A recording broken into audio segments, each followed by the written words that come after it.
예수님의 치유 과정에 대해서 좀 나눠보기를 원합니다.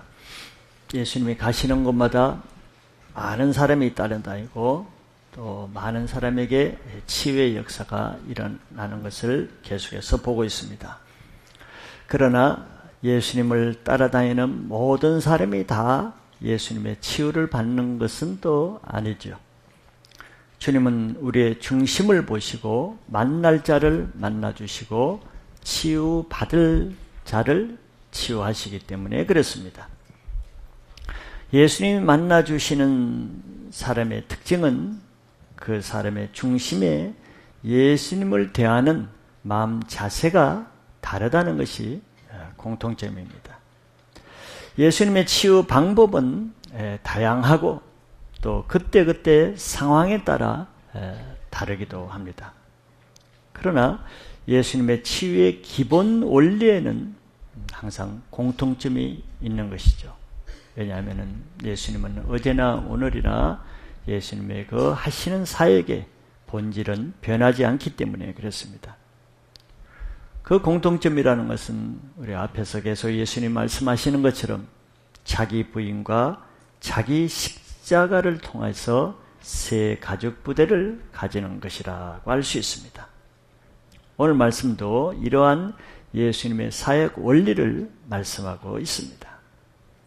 예수님께 나온 한 사람이 어떤 과정을 통해서 자기 딸의 문제를 해결받게 되었는지, 이것은 예수님의 치유의 원리, 또 예수님의 어떤 사람을 치유하시는가에 대한 이런 공통적인 예수님의 치유 방법을 배울 수가 있습니다. 이것을 통해서 이것이 특정한 사람만에 해당되는 것이 아니고 이 말씀을 듣는 모든 사람, 또 예수님을 믿는 모든 사람에게 임할 수 있기를 바라겠습니다.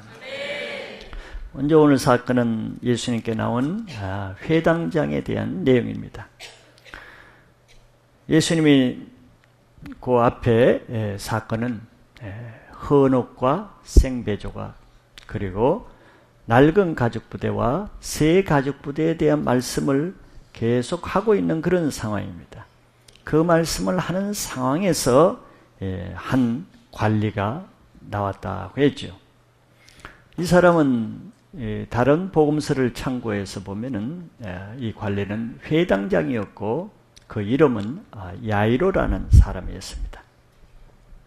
회당에는 회당장이 3명이 있는데 그 중에 한 사람이죠.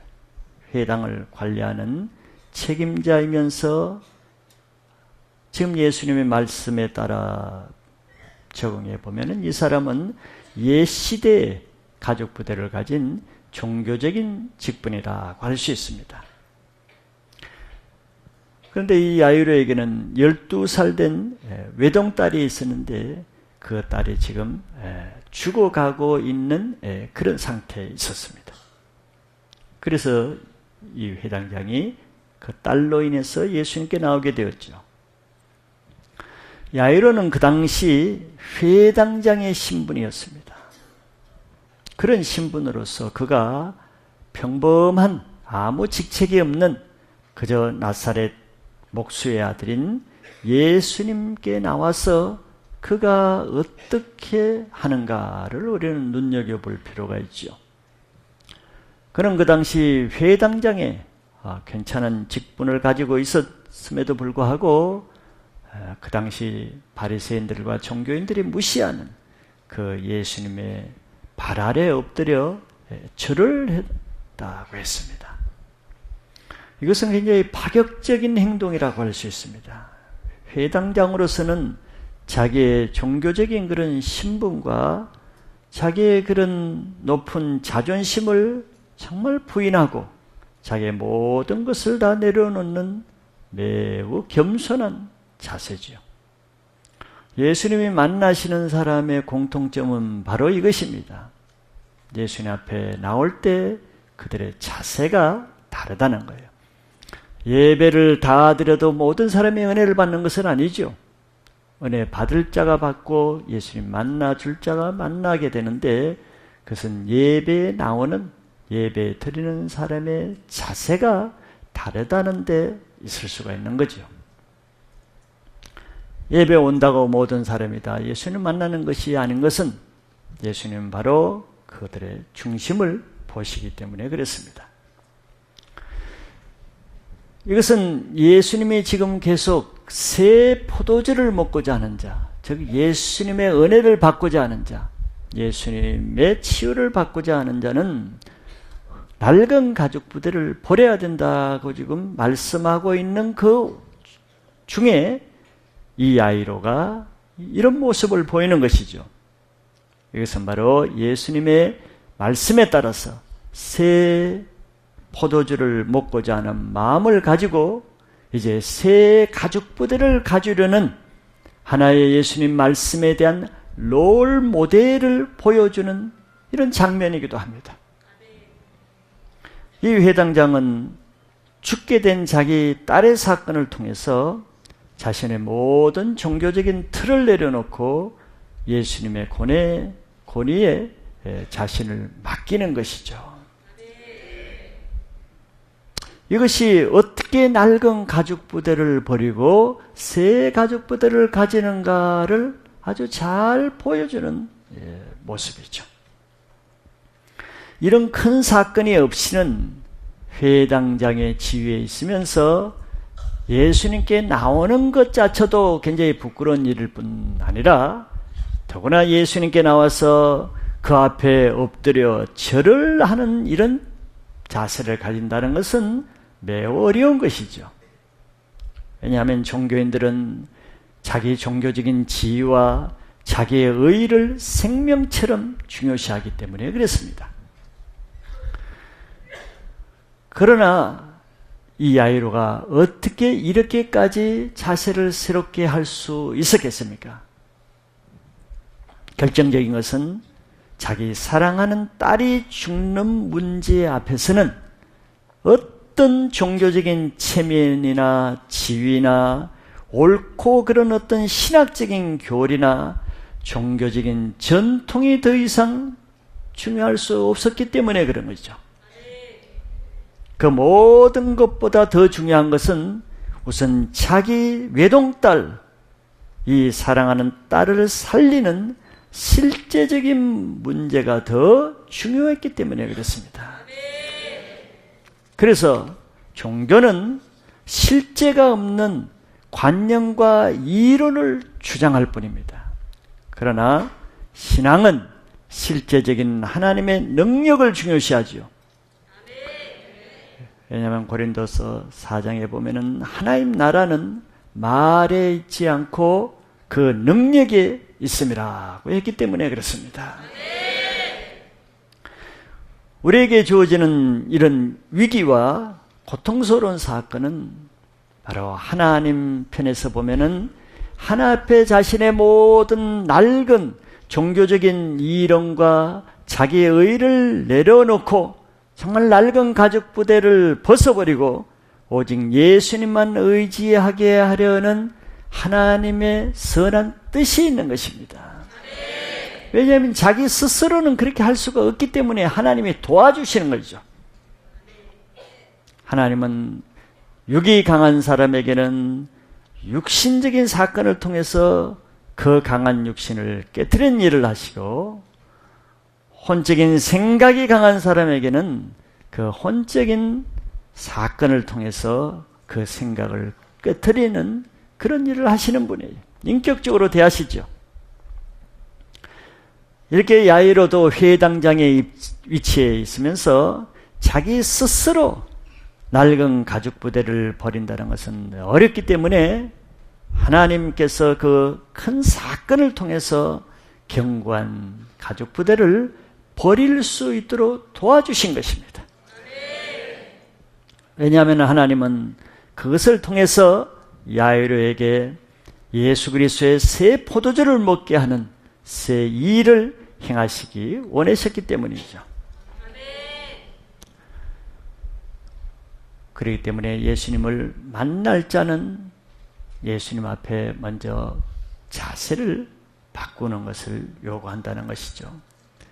우리도 예수님을 만나기 원한다면 정말 예배 가운데 주님을 만나기를 원한다면 예배에 참석하는 자세부터 바꿔야 되는 것입니다. 예배를 나와도 예수님을 만나기를 원하긴 해도 예수님 앞에 무릎을 꿇지 못하는 그 자세가 바로 아직 낡은 가죽 부대를 틀어쥐고 있는 모습이죠. 예수님 앞에 나온다고는 하지만, 말씀을 믿으려고 하지만 아직도 자기 자존심이라는 가죽 부대 하나를 버리지 못하는 사람은 그런 상태에서는 주님이 만날 수가 없는 것이죠. 만약 야이로가 자기 딸이 죽어가는 절실한 문제가 있었다 할지라도 그가 아직도 회당장이라는 자기 종교적인 자아와 종교적인 틀이 깨어지지 않는다면 그가 예수님 앞에 나오기도 힘들겠지만 나오긴 해서도 어떤 태도로 나오겠어요? 아마 뒷짐을 진 채 고개를 들고 예수님을 바라보면서 내가 회당장인데 내 딸이 지금 죽어가고 있는데 당신이 정말 능력이 있다면 내 딸을 한번 고쳐보시죠. 뭐 이렇게 뻐젓하게 말을 할 수 있죠. 그런 사람이 실제로 많이 있죠. 예배에 나와서도 뭐 하나님이 살아계신다면 그러면 나 한번 만나 보시죠.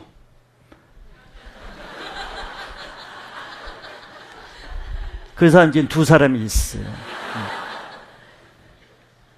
예수님이 그렇게 능력이 있다 그러면은 그럼 내 이 문제 한번 해결해 보시죠.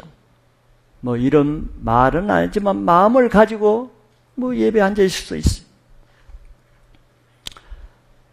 마음이 완고한 사람은 아무리 자기 딸이 죽어가는 심각한 문제가 있어도, 자기 사업이 망해가고 가정이 파탄되는 심각한 문제가 있어도 옛가죽 부대에 자기 자존심을 꺾고 예수님 앞에 무릎을 꿇으려고는 하지 않습니다.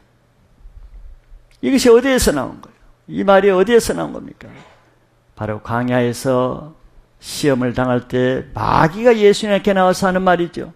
마귀는 예수님 앞에 이렇게 말했습니다.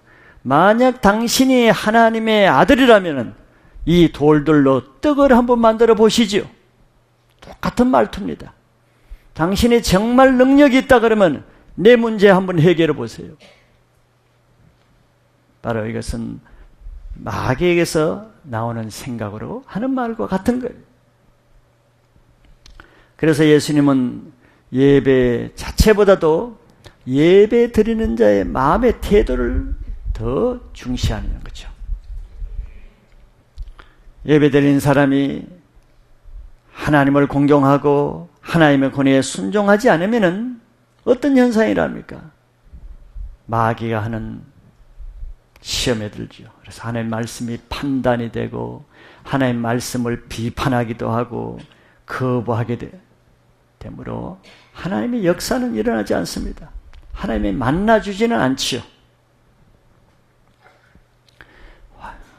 그럼 회당장 야이로가 어떻게 이렇게 예수님 앞에 무릎을 꿇고 그 앞에 꿇어 엎드려 절을 할 정도로 이렇게 완전히 자기 마음을 바닥에 내려놓을 수 있었는가? 쉽지 않은 일이죠.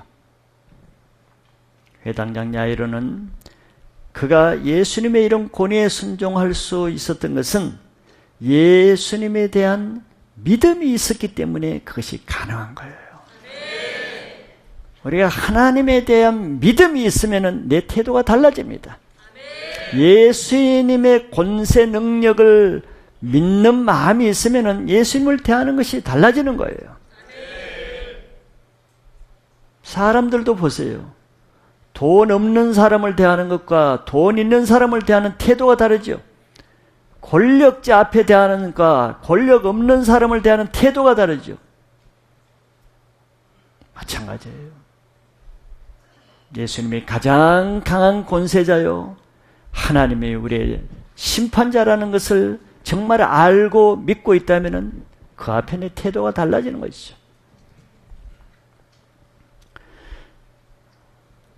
그가 예수님 앞에 무릎을 꿇고 절을 하면서 뭐라고 말했습니까? 그는 이렇게 말했죠. 내 딸이 방금 죽었사오니 오셔서 그 몸에 손을 얹어 주소서. 그러면 살아나겠나이다. 이렇게 말했어요. 지금 아직 죽은 상태는 아닙니다. 거의 죽은 상태에 가까웠기 때문에 죽었다고 했는데, 이 죽어가는 딸을 살리는 것은 쉽지 않지요. 그런데 예수님이라면은 내 딸에게 손을 얹어 기도해 주시면은 자기 딸이 살아날 것을 믿는다고 고백한 거예요. 예수님을 믿는 것이죠. 죽은 자도 살린다는 것을 믿으니까 그 예수님 앞에 완전히 굴복하고 절을 할 수 있는 것입니다. 바로 예수님께 대한 그의 믿음이 예수님의 권위에 순종할 수 있게 만든 것이죠. 예수님은 우리의 이러한 믿음과 순종의 자세를 통해서 우리에게 믿음의 일을 행하시는 겁니다. 그냥 우리의 믿음이 예수님을 하여금 우리에게 일할 수 있는 근거가 되기 때문이에요. 주님의 은혜를 받고자 한다면 먼저 예수님의 권위를 인정하고 그 앞에 나 자신을 부인하고 순종하는 자세가 먼저 있어야 된다는 것을 보여주는 사건입니다. 그것은 자기의 모든 것을 부인하고 자기 십자가를 지면서 예수님 발 앞에 와서 무릎을 꿇고 엎드리는 거예요. 이런 자세가 바로 예수님 말씀하시는 낡은 가죽 부대를 버리고 새 가죽 부대를 가지는 모습이 야이로가 가진 이런 자세라는 것을 지금 성경이 보여주는 것이죠. 두 번째, 그러면은 어떻게 예수님의 치유하시는가 하는 것을 한번 볼 필요가 있습니다. 예수님에 대한 믿음의 치유를 보면은 야이로에서 보면은 믿음은 예수님의 치유를 가지고 올 수 있는 능력이 되는 반면에 예수님에 대한 불신은 그 치유를 방해하는 역할을 한다는 양면성이 있습니다. 그래서 예수님 먼저 우리에게 어떤 사역을 하기 전에 우리의 믿음을 시험하는 일을 먼저 하는 거예요. 첫째는 예수님께 나온 회당장 야이로의 믿음을 한번 테스트를 해보는 것이죠. 진실된 믿음인가? 참 믿음인가? 구원받을 만한 믿음인가? 치유를 받을 만한 믿음인가를 먼저 시험하는 거죠. 예수님이 우리의 믿음을 시험하는 이유는 우리의 믿음 안에 달라붙어 있는 믿음이 아닌 불순물을 제거하기 위해서 우리의 믿음을 시험하십니다. 왜냐하면 그것이 주님의 믿음의 사역에 방해거리로 작용하기 때문에 그렇죠. 해당장 야이로가 아무리 큰 결단으로 예수님 앞에 나왔다 해도 그것만으로 저절로 예수님의 치유가 이루어지는 것은 아니었습니다.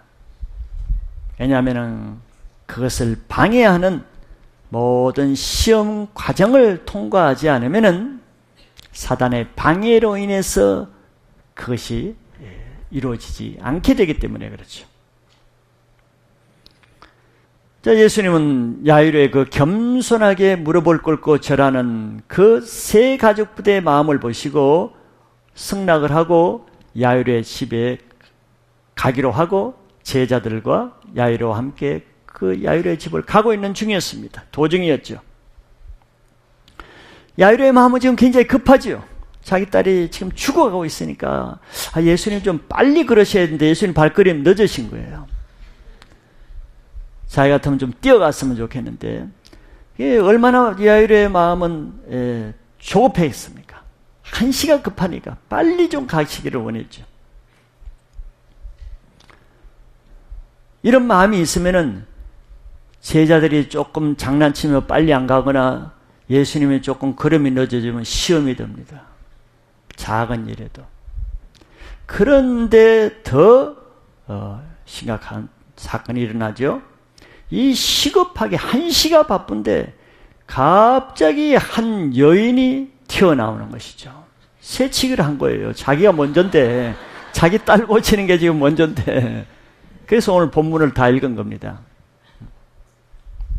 이 한 혈루증을 가진 여인이 예정이 없이 자기가 먼저 부탁해가지고 지금 기도를 바르는데 몰래 숨어 들어와가지고 방해를 하는 것이죠.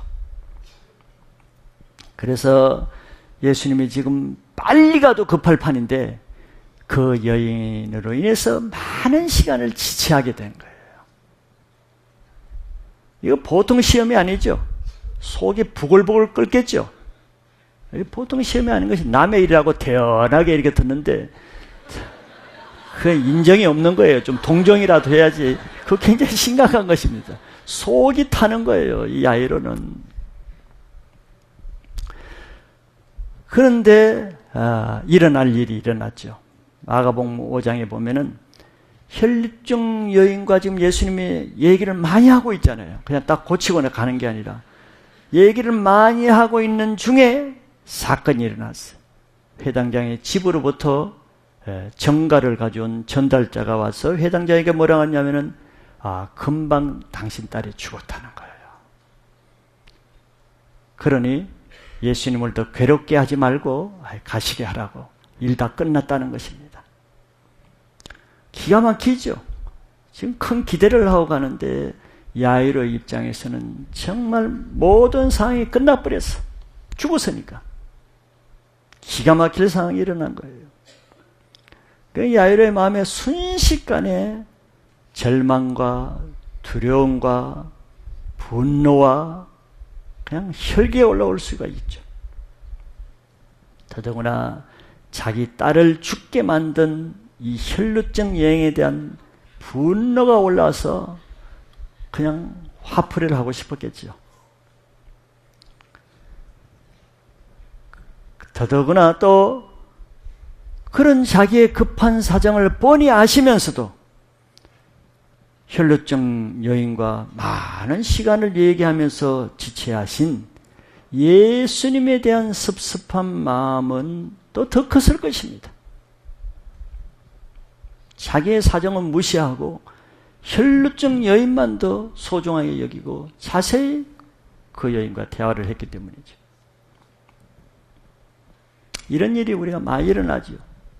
사람의 어떤 어려운 일이 닥치면 그렇기 때문에 원인을 꼭 남에게 돌릴 일이 많이 일어납니다. 저 사람 때문에, 그것 때문에, 이것 때문에, 그 여인 때문에, 예수님 때문에. 그래서 그 원망하는 마음으로 사람에게 분노하고 화풀이를 하게 되는 일이 발생하는 거죠. 이것이 바로 하나님의 역사를 방해하는 사단이 주는 불신의 마음에서 나온 방해입니다. 그래서 이 믿음의 역사에는 그것을 통해서 먼저 마음에 분노가 나고 화를 내고 원망하면은 이미 믿음의 역사는 이미 실패하게 됩니다.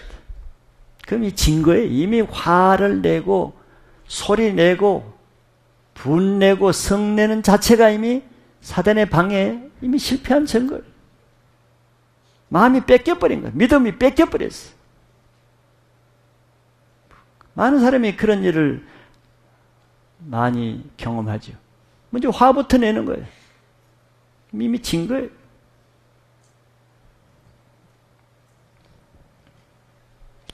정말 야이로야말로 진짜 여인의 멱살을 잡고 아마 화풀이를 할 만한 가장 원인에 좋은 상황이라고 할 수 있죠. 그래서 항상 믿음에 이르는 방해가 있는 거예요.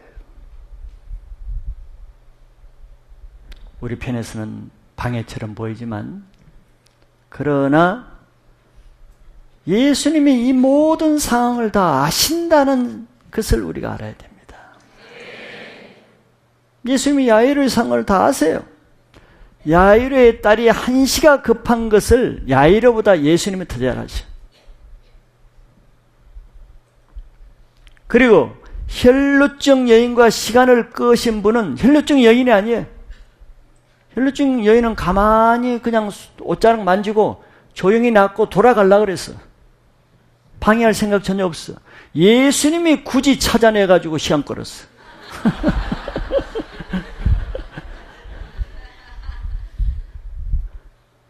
예수님이 원인이죠. 예수님은 모든 상황을 다 아시고 야이로의 딸이 시급한 거 다 아시면서 혈루증 여인을 일부러 찾아내가지고 한참 얘기를 하셨습니다. 예수님은 야이로의 믿음을 시험하고 계실 분이에요.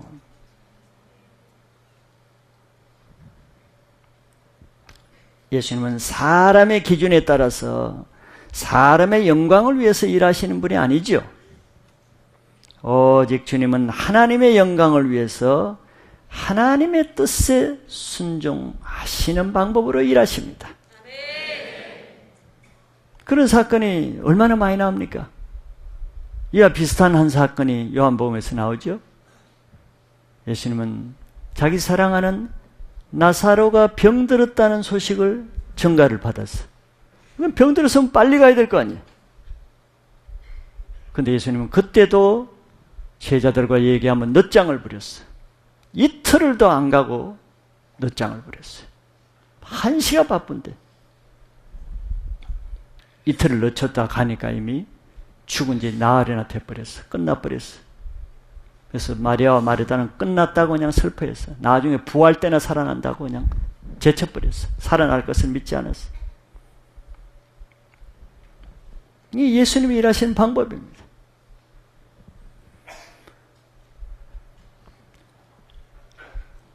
딸이 살아있을 때 가서 고쳐주기를 바라는 것은 딸을 사랑하는 아버지 마음이죠. 야이로의 마음이지. 그러나 더 큰 예수님의 마음은 딸이 죽은 후에 가는 것입니다. 딸이 살았을 때 가면은 사람의 마음은 위로하고 좋게 보이겠죠. 야이로의 마음은. 그러나 딸이 죽고 나서 가면은 하나님의 영광이 더 크게 드러나기 때문에 주님은 그 편을 택하시는 거죠. 그래서 이러한 예수님이 하시는 일에 대한 예수님의 주권을 순종하지 못하는 사람은 이때 예수님을 오해하고 실망하고 믿음을 떠나게 되죠. 교회는 이렇게 해서 교회를 떠난 사람이 부지기수입니다. 예수님을 판단하는 것이죠.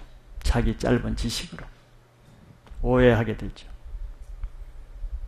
그렇게 되면은 어떻게 됩니까? 자기 딸을 죽게 만든 이 혈루증 여인에 대해서 평생 원망과 분노와 쓴뿌리로 평생 그 마음을 안고 자기 영혼이 죽어가는 인생이 됩니다. 그런 사람이 얼마나 많아요. 평생 한을 품고 남을 미워하고 정죄하고 원망과 피의식을 가지고 그 쓴뿌리를 아는 채 시커먼 얼굴로 눈에는 원망의 눈초리로 살아가는 불행한 인생들이 얼마나 많아요. 더구나 예수님을 믿는 사람 중에도 이런 예수 죽었다는 말을 듣고 예수님을 떠났다고 하면은 이 야이로와 같은 사람은 평생 예수님에 대한 불신과 원망과 섭섭한 오해로 인해서 평생 하나님에 대한 적대감을 가지고 하나님을 대적하는 안티그리스도인으로 전락해서 사는 사람이 또 얼마나 많아요. 안티그리스도인들은 다 교회에서 하나님에 대해서 원망, 상처, 쓴뿌리, 오해를 가진 상처가 있는 사람들입니다. 상처가 왜 생기겠습니까? 하나님을 믿지 않고 하나님을 신뢰하지 않고 하나님의 주권에 들어가지 않고 하나님을 판단하는 죄 때문에 상처가 생기는 거예요. 이것이 예수님의 주권을 신뢰하지 못하는 사람들이 겪는 일반적인 시험거리죠.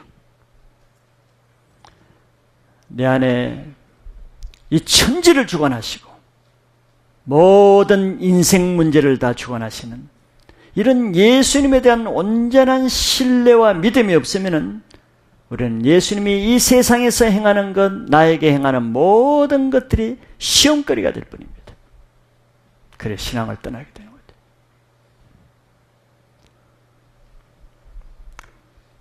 하나님이 하시는 믿음으로 하는 어떤 일에 대해서 내가 원망이 생기고 두려움이 생기고 실망감이 생긴다. 이것은 이미 사단의 불신의 세력의 공격에 진 상태라는 것을 드러내는 거예요. 그래서 빌립보서 2장 14절에는 성경이 이렇게 말하죠. 모든 일을 원망과 시비가 없이 하라.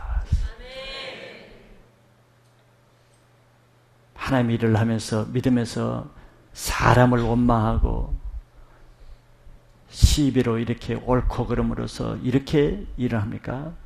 이미 시험에 든 거예요. 이스라엘 백성들이 하나님 하는 일에 모세가 하는 일에 사사건건 믿지 못하고 원망하다가 40년 동안 고생하다 죽잖아요.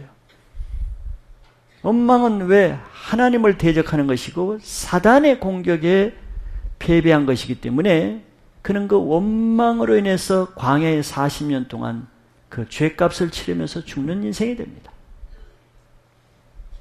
그래서 예수님은 누가복음 8장 50절에서는 이러한 기가 막힌 형편을 당한 이 회당자에게 한마디 했어요. 딱. 두려워하지 말고 믿기만 하라. 그리하면 딸이 구원을 얻으리라. 딱 한마디 했어요. 지금 예수님 야이로를 믿음을 시험하고 있잖아요. 훈련하고 있는 중이잖아요. 그게 지금 훈련을 한번 해보는 거예요. 이런 상황에 혈루증 여인과 시간을 질질 끌어가지고 딸이 죽는 시험을 한번 해보고 그 다음에 시험을 이길 수 있는 믿음을 가질 수 있는 말씀을 이제 주는 거죠. 예배를 통해서 큐티를 통해서 또 성경을 읽다가 하나님 말씀을 줍니다. 한마디 말씀이에요. 두려워하지 말고 믿기만 하라. 그리하면 딸이 구원을 얻으리라. 완벽한 시험을 통과할 수 있는 완벽한 말씀이에요. 이 말씀을 그대로 믿으면 아무 문제 없어. 딸이 죽어도 아무 문제 없는 거야. 두려워하지 말고 믿기만 하라. 그리하면 딸이 구원을 얻으리라 했는데 무슨 문제가 돼? 이것은 예수님이 주시는 말씀으로 그 믿음의 시험을 통과하라는 뜻이죠. 딸을 정말 네가 구원하기 원한다면은 불신이 주는 원망이나 두려움의 세력을 이기라는 말씀입니다. 그래야 딸이 구원받을 수 있어요. 뭐 원망하고 두려워하면은 네 딸 그대로 죽게 된다는 거죠. 믿음이라는 것은 이렇게 어떤 상황에서도 오직 예수님만 전적으로 신뢰하고 맡기는 것이 믿음입니다. 그래서 전적으로 예수님을 신뢰가 안 되거나 전적으로 내 모든 상황, 내 인생을 예수님께 맡겨지지가 참 안 되거나 그럼 뭐예요? 불안과 불신이 있다는 거죠. 그것이 믿음의 역사는 방해거리가 되는 거예요. 그것이 믿음의 역사를 실패하게 만드는 거예요. 지금 그래서 야이로의 마음에 그게 있는가 없는가 예수님 지금 시험하는 거예요. 조금이라도 불신이나 원망이나 두려움이 있으면 안 되는 거예요. 두려워하는 것은 예수님을 믿지 못하게 하는 사단이 주는 불신앙이라는 하나의 공격이란 말이에요. 그래서 그 사건이 방해하는 게 아니에요. 야이로의 딸이 죽은 그 사건, 엄청난 사건이 방해하는 것이라기보다는 그 사건을 믿음으로 바라보지 못하는 불신앙이 방해거리죠.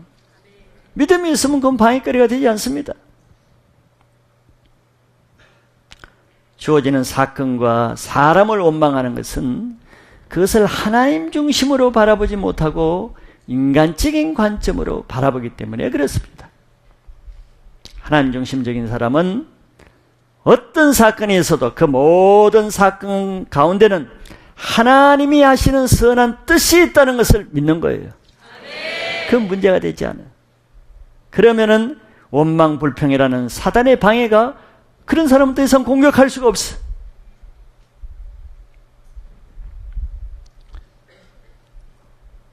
딸의 죽음을 알리러 온 야이로 집의 사람이 야이로에게 딸이 죽었으니까 더 이상 예수님을 괴롭게 하지 말고 헛수고하지 말고 주인님 이제 예수님을 가시라고 하세요. 지금 이런 뜻으로 말했어요. 다 끝났으니까 예수님 이제 올 필요 없다는 얘기를 했어요. 그 말을 들을 때 야이로 자신도 이제는 치우고 뭐고 다 때려치우고 싶었을 거예요. 다 끝났다고. 예수님 이제 필요 없습니다. 당신과 상관없습니다. 화가 난 투로 가시라고 할 수 있죠. 그러나 야이로는 예수님의 이 말씀을 영으로 받았죠. 두려워하지 말고 믿기만 하라. 그래야만 딸이 구원을 얻으리라는 말씀을 영으로 받았기 때문에 야이로는 그 집에서 온 그 사람의 말을 따르지 않고 예수님의 말씀을 믿고 예수님을 끝까지 죽어있는 자기 딸의 집으로 모시고 집까지 간 거예요. 이것이 사단이 주는 감정적인 방해를 이긴 믿음의 승리입니다. 예수님이 주신 믿음의 시험에 야이로는 믿음으로 통과한 거예요.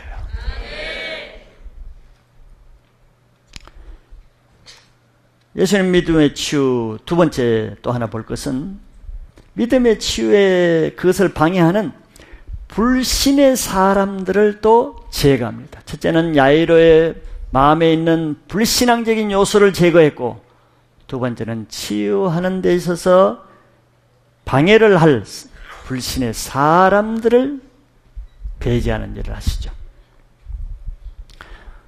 예수님을 믿지 않는 사람들은 예수님의 믿음의 사역에 항상 방해 역할을 합니다.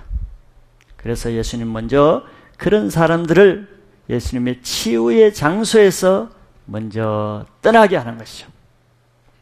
그 사람들 중에 첫째가 제자들입니다. 제자들 12제자가 있지만 모든 사람이 다 주님의 치유에 도움이 되는 건 아니죠. 예수님 12제자를 다 아마 야이로의 집 문 앞에까지는 다 데려왔겠죠. 데려와서는 문 앞에 가서는 12제자 중에서 베드로, 야고보, 요한 세 제자만 나와 함께 방에 들어가고 나머지는 절대 얼씬거리지 못하게 두르지 말라고 했습니다. 9 제자들은 참 상처받을 일이 많아요. 똑같이 한솥밥을 먹고 똑같이 따라다니는데 변화산에 올라갈 때 또 못 올라오게 하더니 또 한 번 또 못 들어가게 하는 거예요. 그래도 상처가 안 됐으니까 끝까지 따라다니는 거죠. 상처가 됐으면 자존심 상해서 따라다니기가 힘들 거예요. 믿음이 약한 사람들은 예수님의 영적인 일에 오히려 방해가 될 뿐만 아니라 그 믿음이 약한 자기 자신이 예수님의 사역을 통해서 방해를 받을 수 있기 때문입니다. 믿음이 없는 사람은 예수님의 놀라운 영적 사역을 보면 오히려 예수님 하시는 일을 판단하고 오해하고 자기가 시험에 걸려들죠. 성경에 그런 일이 많이 나오죠. 예수님은 눈물고 말 못하는 이런 사람을 하나님의 성령으로 고쳐주고 귀신을 쫓아낼 때 대부분의 사람들은 다 하나님께 영광 돌렸지만 바리새인들은 시험에 들었어요. 바알세불의 귀신의 왕을 입어서 귀신 쫓아내네 하고 믿음의 시험을 받았어요. 믿음이 없는 사람에게는 하나님의 믿음의 일을 할 때는 꼭 좋은 게 도움이 되는 게 아니에요. 또 예수님 믿음의 사역하는 것을 방해하는 일을 해요. 그래서 예수님 먼저 그걸 아시고 믿음이 조금 약한 9 제자들에게는 본인을 위해서도 예수님의 사역을 위해서도 그 방해는 들어오지 못하게 했습니다. 예수님은 이렇게 각 사람의 믿음의 분량에 따라 제자들이라도 차등적으로 대하시고 차등적으로 훈련하시는 거죠. 야채 우리도 정말 하나님의 좋은 것은 다 취하려고 그러고 보려고 그러고 체험하기를 원하면서도 믿음이 안 따라가면은 주님은 그 허락하지 않습니다. 정말 주님의 영광에 동참하기를 원하고 주님의 믿음의 사역에 동참하기를 원한다면은 내 안에 먼저 그것에 방해받을 그 믿음에 따라가지 못하게 하는 내 안에 불신의 세력을 먼저 제거해야 되는 거예요. 내 안에 전적으로 하나님이 하시는 일, 예수님이 하신 일에 100% 무슨 일을 하시든지 다 전적으로 믿음으로 따라가지고 예수님이 하신 어떤 말씀과 어떤 사역이라도 그 주권에 전적으로 순종하지 않으면은 주님은 주님의 사역에 불러주시지 않습니다. 정말 주님의 놀라운 사역, 변화살인의 사역, 죽은 자를 살리는 그런 사역에 동참하기 원한다면은 주님을 전적으로 신뢰하는 믿음의 가족부대를 먼저 가지시기를 바랍니다. 두 번째 또 배제하는 사람들은 그 야이로의 집에 있는 사람들이에요. 야이로의 집에 들어갔더니 벌써 아이가 죽었기 때문에 피리를 불고 떠들고 죽은 아이를 위해서 통곡을 하고 애곡을 하는 지금 아주 완전히 처절한 장례식 분위기가 되어 있었어요. 유대인들은 죽으면은 제일 먼저 피리 부는 사람을 삽니다. 돈 주고 장례식 분위기를 올리기 위해서. 그리고 목소리 좋은 사람을 사해가지고 곡을 하는 사람을 두세 사람을 삽니다. 그 자기 가족도 아니야. 자기 아이 죽은 게 뭐 슬퍼서 우는 게 아니야. 돈 주고 사왔으니까 그냥 아이고 슬프다 하면 이제 말로 막 떠드는 거예요. 이게 지금 그런 상황이죠. 이것은 다 죽음에 대한 불신의 잔치를 하는 것이죠. 그래서 예수님은 그 광경을 보신 후에 그 무리들을 향해서 다른 성경에 보면 물러가라. 그리고 이 소녀가 죽은 것이 아니라 잔다라고 선포했습니다.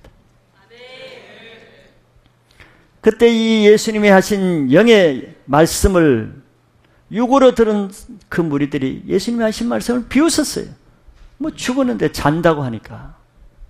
그래서 예수님은 그런 불신의 사람들을 영의 말씀을 알아듣지 못하고 육적으로 들을 수밖에 없는 이런 사람들을 그 집에서 다 쫓아냈어요. 이런 사람들이 있으면 믿음의 사역을 할 수가 없어요. 불신의 사람들은 항상 주님의 역사에 방해거리가 되기 때문에 그렇습니다. 왜냐하면 영적으로는 불신하고 주님의 하시는 말을 믿지 못하고 받아들이지 못한다는 그 자체는 영적인 문제거든요. 하나님을 거스르는 악한 영에 속했기 때문에 그런 거예요. 예수님 요한복음에 그러죠. 너희가 내 말을 알아듣지 못하는 것은 내 양이 아니기 때문이다. 하나님에 속한 사람은 내 말을 듣는다. 너희가 내 말을 알아듣지 못하는 것은 너희가 하나님께 속하지 않았기 때문이다. 그리고 너희는 너희 아비 마귀에게 속했기 때문에 내 말을 못 알아듣는다 그랬거든. 영적으로 말씀하신 거죠. 그러니까 영적으로 예수님 말씀을 알아듣지도 못하고 영어로 깨닫지 못하는 사람은 그 영이 악한 영에 속했단 말이죠. 그런 사람이 하나님의 영적 사역에 들어오면 어떻게 되겠어? 방해할 수밖에 없는 거죠. 그래서 아이가 있는 방에는 그 부모하고 세 제자하고 예수님만 들어가시고 다른 사람은 일체 못 들어오게 했어.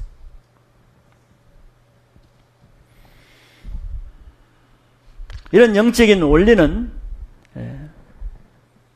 알 사람은 다 알죠. 악한 영을 가진 사람도 합니다. 여러분들 무당이 구슬할 때도 똑같은 거예요. 무당도 구슬할 때 방해 안 받기 위해서 목욕 재개하고 굉장히 신경 씁니다. 굿 방해받을까 봐. 굿이 잘 돼야 돈을 버는데 굿 망치면 안 되거든. 근데 무당이 구슬하는데 가장 방해되는 것이 뭔 줄 알아요? 그 중에 예수 믿는 사람이 있으면 크게 방해됩니다. 굿하는 장소에 예수 믿는 사람이 있으면 방해되기 때문에 무당도 굿사에 갈 때 먼저 예수 믿는 사람이 있으면 좀 나가주세요. 내쫓습니다. 이거 다 예수님한테 배운 거예요. 예수님이 쫓으니까 자기도 쫓아야겠다 해서 쫓는 거죠. 예수 믿는 사람 안에는 악한 영을 대적하고 굿을 망치게 하는 그 성령의 능력이 있기 때문에 무당이 그걸 알아보는 거예요.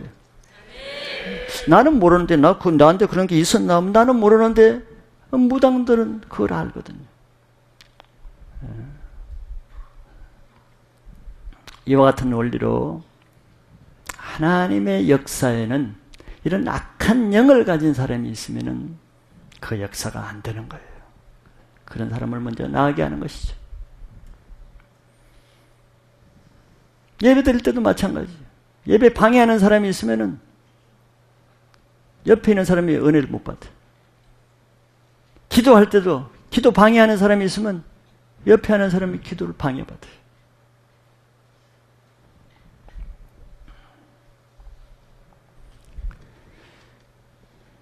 그래서 예수님은 먼저 하나님의 역사를 시험을 한 뒤에 야일에게서 불신앙의 요소를 다 제거한 다음에 그 다음에 예수님이 사역할 때 그 장소에 있는 사람들 중에 불신앙을 가진 사람을 다 제거한 다음에 마지막에 그 방에 들어가서 딱 한마디 합니다. 그 아이의 손을 잡고 달리다고 한마디 했어요. 그거는 소녀야 일어나라, 간단한 말이죠. 많은 말이 필요 없어요. 그때 그 아이가 살아서 일어났어요. 그 아이가 살아서 일어나기까지는 이런 많은 과정을 거쳐서 일어난 거예요. 야이로의 믿음의 승리가 그 딸을 낫게 한 것이죠. 그의 믿음이 예수님으로 하여금 믿음의 사역을 할 수 있게 했기 때문입니다.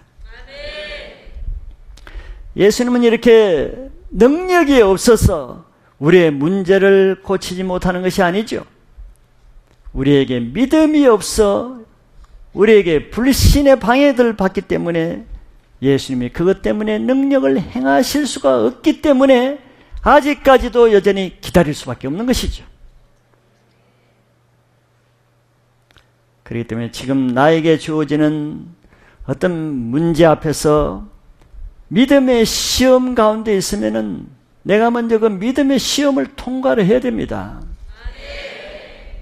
그게 불순종, 대적, 또 섭섭함, 원망, 또 두려움, 또 분노, 화를 내고 어떤 사람은 늘 그런 상태에 있는 사람이 있어요. 늘 마음에 기쁨이 없고 얼굴에 평안이 없이 다니는 사람 속에는 뭐가 있겠어요?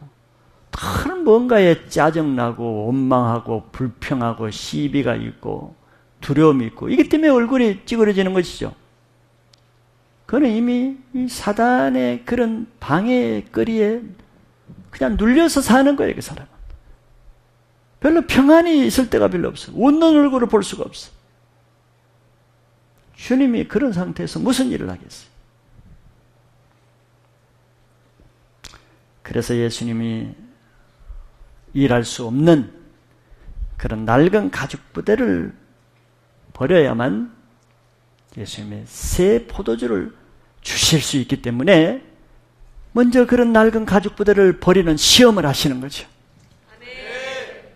그래서 오늘 말씀을 통해서 이런 새 가죽 부대, 새로운 믿음을 통해서 하나님이 주시는 새 포도주를 먹는 새로운 삶을 살 수 있기를 축복합니다.